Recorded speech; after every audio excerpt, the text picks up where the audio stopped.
আসসালামু আলাইকুম। সেখানে থেকে আমরা আতাউর রহমান বাড়ি নাম হচ্ছে কি মোহাম্মদ অলি আমাদের ভাইয়ের কাছ থেকে সুজুকি জিক্সার মনোগ্রাম, যার রেজিস্ট্রেশন নাম্বার হচ্ছে ঢাকা মেট্রো ল 26-78-67। এটা আমি আপনার কাছ থেকে ক্রয় করলাম। আপনাকে আমি 15 টাকা এটা বোঝাই দিই। না, সম্পূর্ণ টাকা পাইছে। 15 টাকা বোঝাই 8,000 টাকা ডিভোর্স। 8,000 টাকা। 8,000 টাকা ডিভোর্স, যেহেতু মালিক আপনি না, মালিক হচ্ছে মালিকের নাম হচ্ছে মোহাম্মদ হুসাইন আল ফারুক।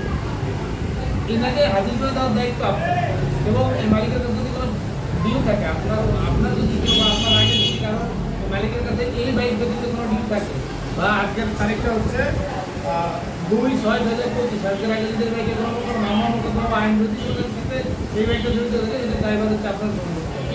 আজকের পরের দায়িত্বটা আমি গ্রহণ করবো, ঠিক আছে? যদি কোনো ডিউ থাকে এই বাইকের মধ্যে, সেটা কিন্তু আপনার নিজের দায়িত্ব করতে হবে, ঠিক আছে? যদি মালিকের কাছে কারো কোনো কাম দেনা কোনো থাকে, মালিকানাটা আপনি নিজের করে করে দিতে হবে, ঠিক আছে? নিজের করে মালিক হাজির করে দিলে আমি আপনাকে বাকি টাকা দিই, ঠিক আছে? টাকা তো পেয়ে